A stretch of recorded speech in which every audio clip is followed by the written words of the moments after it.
ஹிமாலய நேயர்களுக்கு அன்பான வணக்கங்கள். வணக்கம் சார். கூலியோடைய ஃபுல் வசூல் எப்படி இருக்கு சார்? கூலியோடைய முதல் 4 நாட்கள், அதாவது ஃபர்ஸ்ட் வீக்கெண்டுன்னு சொல்லுவாங்க. அந்த ஃபர்ஸ்ட் வீக்கெண்ட் வசூல் வந்து கிட்டத்தட்ட உலகம் முழுக்க 400 கோடி ரூபாய்க்கு மேலே வசூல் பண்ணியிருக்கு. இது உண்மைதான். இதை வந்து யாரும் மறுக்கிறதுக்கு ஒன்றுமே கிடையாது.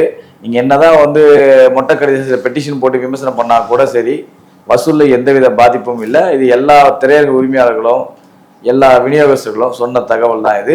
சார், படம் தமிழ்நாட்டில் மட்டுமே கிட்டத்தட்ட 100 கோடி 110 120 கோடி கிட்ட வசூல் பண்ணியிருக்கு சார் அப்படின்ட்டாங்க அவங்க. தமிழ்நாடு மட்டுமே நான் சொல்கிறேன். அந்த 4 நாட்களில் வீக் டேஸ் கூட, அதாவது வேலை நாட்களில் கூட எப்படி இருக்குன்னா ஈவினிங் ஷோ மேட்ச் ஷோ நல்லா தான் இருக்குது சார் அப்படின்னு. ஏன்னா வேலை நாளில் கூட அந்தளவுக்கு கூட்டம் வருது சார். பல மல்டிப்ளெக்ஸில் ஹவுஸ்ஃபுல்லாக ஓடிக்கிட்டு இருக்கு இந்த திரைப்படம். இன்னமும் ஈவினிங் ஷோ நைட் ஷோலாம் ஹவுஸ்ஃபுல். மல்டிப்ளெக்ஸ் திரையரங்கில் கூட, பிவிஆர் மாதிரி சத்தியம் மாதிரி திரையரங்கள்லாம் கூட எல்லா இடங்களையும் ஹவுஸ்ஃபுல்லாக தான் ஓடிக்கிட்டு இருக்கு அப்படின்ற மாதிரி சொன்னாங்க. இதுதான் கூலி படத்துடைய உண்மையான வசூல் விவரம்.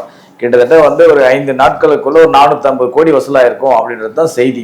செய்தி எல்லாமே சார். ஆனால் அதை பற்றி தவறான கருத்துக்கள் போயிட்டே இருக்கு. அதுக்கு என்ன காரணம் சார்? ஒரு காரணம் கிடையாது சார். பொட்டி வரல, பொட்டி வந்தால் ஒரு பேச்சு, பொட்டி வரலாம் ஒரு பேச்சு, அவ்வளோதான். இதில் என்னத்தை நீங்கள் காரணத்தை கண்டுபிடிக்க போறீங்க? இவங்க சொல்றதுனால எந்த படத்தையும் ஸ்டாப் பண்ணுற முடியுமா? இல்லை இவங்க நல்லா இல்லைன்னு சொன்னால் அந்த படம் வெற்றியை தடுத்துட முடியுமா? இல்லை இவங்க நல்லா இருக்குன்னு சொன்னால் அந்த படம் ஓடிட போதா? ஒன்றுமே கிடையாது. அவன் ஃபாலோவர்ஸுக்கு ஏற்ற மாதிரி வீடியோ போட்டுக்கிறான், அவ்வளோதான். இப்போ எது தரப்புன்னு ஒன்று இருக்குல்ல சார். இப்போ ரஜினி பற்றி வீடியோ போட்டால் கமல் ஃபேன்ஸும் விஜய் ஃபேன்ஸும் பார்ப்பாங்கன்னு ஒரு ஐடியா.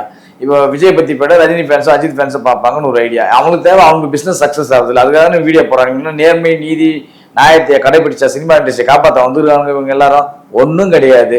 அவன் இஷ்டத்துக்கு வீடியோ போட்டு போயிட்டே இருப்பான். அந்தந்த தரப்பு எவனுக்குலாம் அந்த வீடியோ சார்ந்து செயல்படுதோ அவன் பார்த்து ரசிக்க போறான். பார்த்தியா இவன் சொல்லிட்டு அவன் என்ன பெரிய ஆத்தென்டிக் பர்சனா? இவங்க போடுறவங்க எல்லாருமே பெரிய ஆத்தென்டிக் பர்சன்ஸா? ஆத்தென்டிக் பர்சன்ஸ் யாரும் உண்மையிலே ஒரு படத்துடைய தயாரிப்பாளர், அந்த படத்தை வெளியிட்ட விநியோகஸ்தர், படத்தை வாங்கி திரையிட்ட திரையரங்க உரிமையாளர்கள், இவங்க தான் ஆத்தென்டிக் பர்சன்ஸ். எவ்வளோ ரோட்ல வரவன் யூடியூப்ல உட்காந்து ஃபேமஸ் ஆகிட்டு சொல்லி வீடியோ போறவனோ ஆத்தென்டிக் பர்சன்ஸே கிடையாது. அதை வச்சு அவனை ப்ரொமோட் பண்ணிக்கலாம். தங்களுடைய நடிகர் ஆஸ்தான நடிகரவனை ப்ரொமோட் பண்ணிக்கலாம். இவர் பார்த்தீங்களா பார்த்தீங்களா அப்படின்ற மாதிரி ப்ரமோட் பண்ணிக்கலாம். வேற ஒன்றும் பண்ண முடியாது சார். நான் ஒன்னேன்னு கேட்குறேன் சார். டூரிஸ்ட் வீடியோ போடுறவங்களுக்கும் சினிமாவுக்கும் என்ன சார் சம்பந்தம்? முதல்ல தமிழ்நாட்டில் எத்தனை டிஸ்ட்ரிபியூஷன் ஏரியா இருக்குன்னு தெரியுமா? எம்ஜின்னா என்னன்னு தெரியுமா? நீங்கள் அவுட்ரேட்னா என்னன்னு தெரியுமா? டிஸ்ட்ரிபியூஷன் அவனுக்கு என்னன்னு தெரியுமா? அவனுக்கும் சினிமாவுக்கும் என்ன சார் சம்பந்தம்? டிவி சேனலில் உட்காந்து ப்ரோக்ராம் பண்ணுறவனுக்கும் சினிமாவுக்கும் என்ன சார் சம்பந்தம்? நீங்கள் யோசிச்சு பாருங்க. சமையல் கடை வீடியோ போடுறவனுக்கும் சினிமாவுக்கும் என்ன சார் சம்பந்தம்? சேரீ கட்டி இன்ஸ்டாகிராமில் ரீல்ஸ் போடுறவங்களுக்கும் சினிமாவுக்கும் என்ன சார் சம்பந்தம்? நீங்கள் யோசிச்சு பாருங்க. எந்த சம்பந்தமும் இருக்காது. அவங்க ஃபாலோவர்ஸ் இருக்கிறதால கூட்டினது இவங்க ப்ரொமோட் பண்ணிக்கிறாங்க, அவ்வளோதான். இப்போ அவங்க இன்ஸ்டாகிராம் சொல்லிட்டோன்னா படம் ஓடி கிழிச்சிட போதா? இன்ஸ்டாகிராம் ஆகா ஓவர் கூவுறானுங்க ஒரு படத்தை. உங்களுக்கு தெரியும் நினைக்கிறேன். விஜய் சேதுபதி மகன் நடித்த பீனிக்ஸ் திரைப்படம் எத்தனை நாள் ஓடிச்சது? இன்னும் பாதி பேர் படம் வந்ததே தெரியாதுங்க. போய் பிஎன்சி சென்டர்லாம் இப்போ கேட்டு பாருங்க. ஒரு சின்ன சின்ன குக்கராம் தான் போய் கேட்டு பாருங்க. அப்படியே அவர் படம் வந்தான்னு கேட்போம் முதல் கேள்வி. இன்ஸ்டாகிராமில் வச்சுட்டு ஃபேஸ்புக்கில் ட்விட்டர்ல வீடியோ போட்டால் பதிவு பண்ணி போட்டால் படம் ஓடிடுமா? படம் நல்லா இருந்தால் மட்டும்தான் சார் ஓடும். படம் நல்லா இல்லை எவன் நடிச்சாலும் ஓடாது சார். அவன் தான் சார் நம்ம சொல்ல முடியும். ஏன் சார் லப்பர் பந்து ஒரு திரைப்படம் சார். அட்டகத்தி தினேஷ், ஹரிஷ் கல்யாண் யாருன்னா இங்கே பாதி பேருக்கு தெரியாது. தமிழ்நாட்டே தெரியாது பாதி பேருக்கு மேலே. சினிமா தாண்டி சினிமா ரசிகர்களாக இல்லாதவங்களாம் கேட்டு பாருங்க. அவங்களாம் யாருன்னே தெரியாது. அந்த படம் ஓடலையா? கண்டன் நாள் ஓடிச்சு. போர்த்து வழி ஏன் சார் ஓடிச்சு? டூரிஸ்ட் ஃபேமிலி ஏன் சார் ஓடிச்சு? மாமன் ஏன் சார் ஓடிச்சு? இதெல்லாம் பெரிய பெரிய ஸ்டார் வேல்யூ இருந்தாங்களா? ஒன்றும் கிடையாது. படம் மக்களுக்கு பிடிச்சிருந்து எல்லாரும் போயிட்டு பார்த்தாங்க. இதை தான் நான் திரும்ப திரும்ப சொல்றேன். இந்த இன்ஸ்டாகிராமு, ட்விட்டரு, ஃபேஸ்புக்கு, வாட்ஸ்அப்பு இந்த மாதிரி குரூப் வச்சுன்னு படத்தை ஆகவும் போட்டாலும் படம் ஓடுறாது.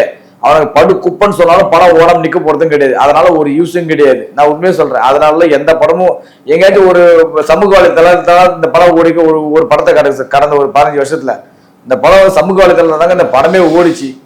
ஏன்னா ஒரு பர்சன்ட் உணவு பூஸ்டப் பண்ணிருப்பாங்க. நல்லா ஓடுற படத்தாலும் ஒரு பர்சன்ட் தூக்கி பிடிச்சிருப்பாங்க. அவ்வளவுதானே தவிர வேற ஒன்றும் நடந்திருக்கு போறது இல்லை. 10 கோடி ரூபா ஒரு 10 கோடி ரூபா வந்துருக்கும். அவ்வளவுதான் சமூக வலைத்தளம். வேற ஒரு லாபமும் கிடையாது எனக்கு தெரிஞ்சு. பாத்தீங்கன்னா எங்கேயாச்சும் இவங்க முழுக்க சமூக வலைத்தள நபர்களால் இந்த படம் ஓடிச்சுன்னு யாராச்சும் சொல்ல முடியுமா? அக்கறை அந்த இது ஏதாவது சொல்லுங்க பார்க்கலாம். ஒரே ஒரு படம் இந்த கடந்த 15 வருஷத்துல இந்த படம் சமூக வலைத்தளங்களால் உள்ள நபர்களால் மட்டும்தான் இந்த படமே ஓடிச்சு அப்படின்னு சொல்ல முடியுமா? ஒரு படமும் கிடையாது. இந்த படம் சமூக வலைத்தளத்துல விமர்சனம் பண்ணாலும் படம் ஓடாமே விட்டுச்சு அப்படின்னு ஏதாவது ஒரு படம் இருக்கா? எந்த படமும் கிடையாது. ஒண்ணு வேணாம் சார். ஒரு படம் சொல்றேன் சார். மதகஜ ராஜா இந்த வசூலிச்சான படம் சமூக வலைத்தளத்துல அவ்வளவு கிண்டல் பண்ணாங்க. அந்த படம் நல்ல வசூல் பண்ணிச்சு. நல்ல அவ்வளவு மக்கள் பார்த்தாங்க. குட் பேட் அக்லி அவ்வளவு பேர் விமர்சனம் பண்ணானுங்க சமூக வலைத்தளத்துல. ஏனையா படம் இது கதையும் இல்லை ஒண்ணும் இல்லைன்ட்டு. ஆனா அந்த படம் செம்ம வசூல் பண்ணிச்சு தமிழ்நாட்டுல. நீங்க யோசிச்சு பாருங்க. அந்த அளவுக்கு அதாவது இவங்கெல்லாம் அதுக்கெல்லாம் எந்த சமூக வலைத்தளம் சினிமாவுக்கு ஒரு நயா பைசா கூட ஒரு புல்லு பொண்ணு கூட பிடிக்க வைக்க முடியாது அவங்களால. அவங்க நினைச்சா ஒன்றும் பண்ணவும் முடியாது. அவங்களால எந்த படமும் ஓட போறதும் கிடையாது, அவங்களால எந்த படமும் ஓடாம இருக்க போறதும் கிடையாது. அது வந்து ஒரு அடிஷனல், அவ்வளவுதான். நம்ம அந்த இது சொல்லுவாங்கல்ல சார், நம்ம வீட்டுக்கு பூசையில பண்ணும்போது கூட வந்து இந்த பெயிண்ட்டை போட்டுங்க உங்களுக்கு வீரில் விடாதுன்னு சொல்லுவாங்களே, அந்த மாதிரி தான் கணக்கே தவிர அது எல்லாரும் விரும்ப மாட்டான். வீடை பத்தி பயப்படுறவன் தான் விரும்புவான். தான் படத்து மேல கண்டென்ட் மேல நம்பிக்கை இல்லாதவன் தான் பயப்படுவான். ஐயோ இவங்க என்ன சொல்ற போறாங்களோ ஏது பண்ணிட்டு போறாங்கன்னு.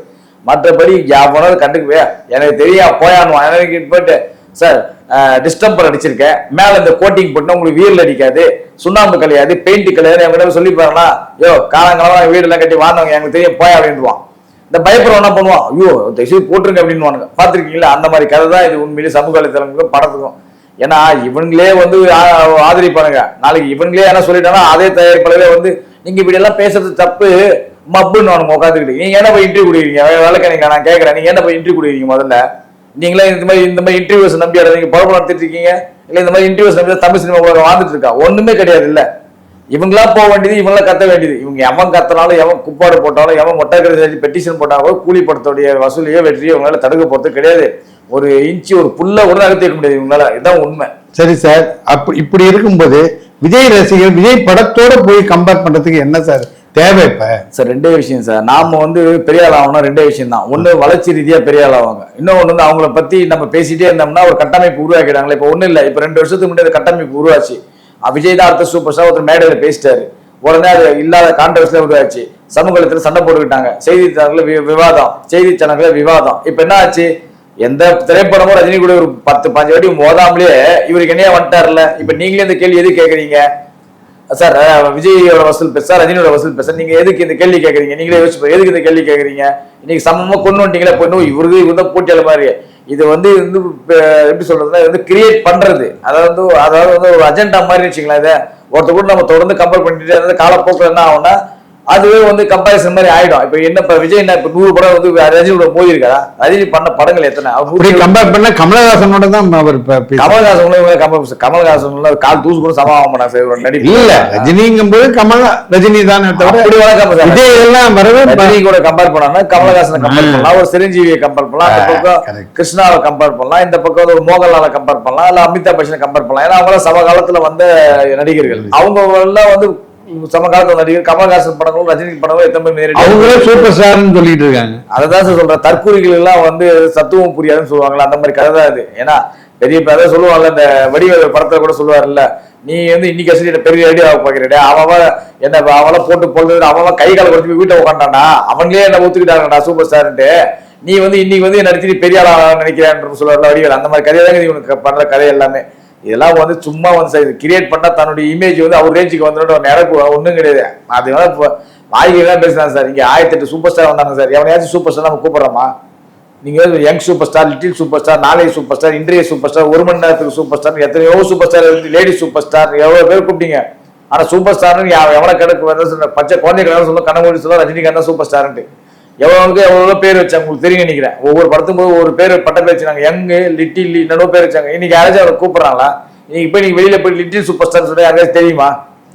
யங் சூப்பர் ஸ்டார் சொன்னா யாருக்காச்சும் தெரியுமா? இளைய சூப்பர் ஸ்டார் சொன்னா யாருக்காச்சும் தெரியுமா? இங்க எவனுக்கும் தெரியாது. அதுதான் விஷயம். சொன்ன இவனுங்களா வந்து ஒரு கம்பேர் பண்ணி தன்னுடைய இமேஜ் வந்து நம்ம ஒரு ப்ரொபகண்டா படுத்திட்டே இந்த நாளைக்கு இப்போ உறுதியாச்சு இல்ல, அது இன்னும் ரஜினிக்கு விஜய் தான் போட்டின்ற மாதிரி உறுதியாச்சு. இப்ப ரஜினி கூட விஜய் படம் எத்தனை படம் மோதி இருக்கு நீங்க யாராச்சும் தெரியுமா?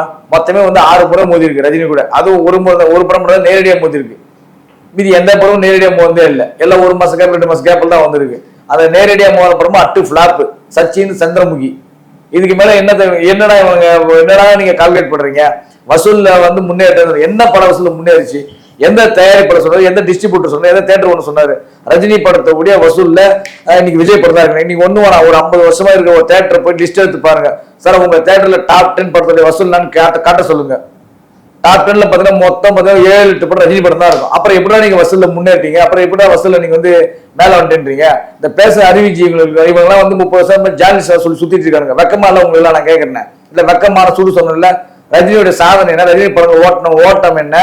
ரஜினி படங்கள் பார்த்த ஆடியன்ஸ் என்ன சார்? ஒரு விநியோகத்தை சொல்றாரு சார். தமிழ்நாடு திரைப்பட உரிமை சங்க தலைவர் சொல்றாரு சார், இன்னைக்கு வரைக்கும் பாஷாக்கு வந்த கூட்டம், பாஷா படத்துக்கு அப்புறம் வந்த எந்த படத்துக்கும் அந்த கூட்டம் வந்தே இல்லை சார்ன்றாரு. கிட்டத்தட்ட 2.25 கோடி அந்த படத்தை பார்த்திருக்காங்க. கிட்ட 2.25 கோடி மக்கள் வந்து அந்த படத்தை திரையரங்கிலே மட்டுமே பார்த்திருக்காங்க. பாஷா திரைப்படத்தை எத்தனை பேர் டிவியில பார்த்திருப்பான்? எத்தனை பேர் நீங்க விசிஆர்ல பார்த்திருப்பான்? இது கிடையாது, விசிஆர் டெக்குன்னு அன்னைக்கு எத்தனை பேர் டெக்கில் பார்த்துருப்பாங்க அந்த படத்தை, யோசிச்சு பாருங்க நீங்க. இவ்வளவு விஷயம் இருக்குது. 2.25 கோடி, அப்ப மக்கள் தொகை எவ்வளவு இருக்கும்? 4.5 கோடி 5 கோடி இருந்திருக்கும் அன்னைக்கு தமிழ்நாட்டு மக்கள் தொகை. நீங்க 8-9 கோடிக்கு வந்துச்சு தமிழ்நாட்டோட. 10 கோடியை தான் தாண்டிச்சுன்றாங்க தமிழ்நாட்டோட மக்கள் தொகை.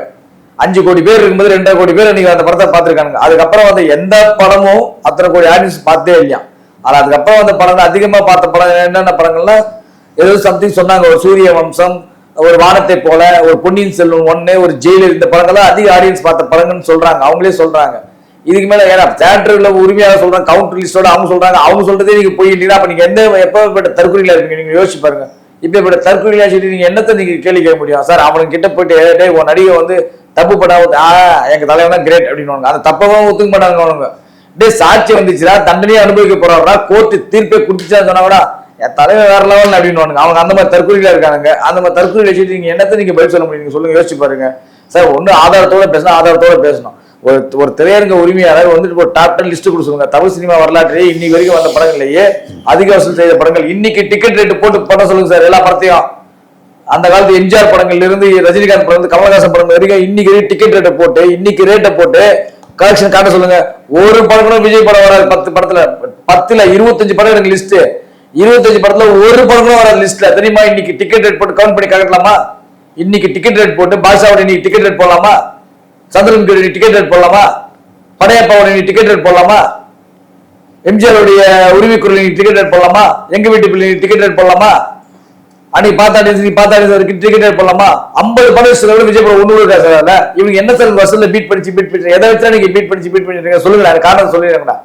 சும்மா வசூல் ஏதோ ஒரு வருஷத்துல ஒரு படத்தோட வசூலோட ஒரு படம் வசூல் அதிகமா இருக்கும். அதுக்காக உடனே வசூல் தண்டை சொல்றேன். பாக்யராஜ் படம் தான் அதிகமா போச்சு ரஜினி படத்தோட ஒரு டைம்ல. விஜயகாந்த் படம் வசூல் கூட அதிகமா போச்சு. ஏன் ராமராஜன் படம் கூட அதிகமா போச்சு ரஜினி படத்தோட வசூல் இல்ல. அதுக்காக அவங்களும் சூப்பர் ஸ்டார் ஆயிட்டாங்களா? இன்னைக்கு அவங்களும் இருக்கிற இடமே தெரியாம இருக்காங்க உட்காந்துக்கிட்டு. சரத்குமார் சூரியவம்சம் எவ்வளவு பெரிய இட்டு தெரியுமா? நாட்டாம ரஜினி படத்தை விட அதிகமான வசூல் பண்ண போனோம். அதெல்லாம் அப்ப உடனே சரத்குமார் சூப்பர் ஸ்டார் சொல்ல முடியுமா? ஏதோ ஒரு படம் ஒண்ணு இட்டான உடனே அவங்க எல்லாம் முன்னணி நடிகர் நம்பர் 1 நடிகர் சொல்லிட முடியுமா உட்காந்துக்கிட்டு? ஏன்பா அறிவியல் பேசுறாங்களா? முதல்ல அஜித் கூட போட்டி போட்டு முதல்ல ஜெயிக்கப்பா, அதுக்கப்புறம் நீங்க மத்த கதைக்கு வருவோம். கடைசியா எந்த படமும் அஜித் கூட போட்டி போட்டு உங்களுக்கு ஜெயிக்க முடியலப்பா. வீரம் ஜில்லால வீரம் தான் பெரிய ஹிட், துணிவு வாரிசுல துணிவு தான் பெரிய ஹிட். இது எல்லாருமே தெரியும். நீங்க எந்த மூல முடுக்கல தேட்டர்காரங்க இருந்து டிஸ்ட்ரிபியூட்டர் போய் கேட்டு பாருங்க, எல்லாம் கண்ணை மூட்டு சொல்லுவாங்க. இன்னும் என்னையா ஜெயிச்சாச்சு? முதல்ல நீங்க அஜித் கூட இன்னும் ஜெயிக்கல, நீங்க என்னத்தை நீங்க ரஜினி கிட்ட போறீங்க? இல்ல சார், இந்த மாதிரி இவங்க ஒரு கட்டமைப்பை உருவாக்கி இவர் தான் போட்டி. எங்க இப்போ ரேஸ் பந்தயத்துல 10 ரேஸ் நடக்குதுன்னா 10 ரேஸ்ல ஜெயிச்சு மேல விடுவாரு.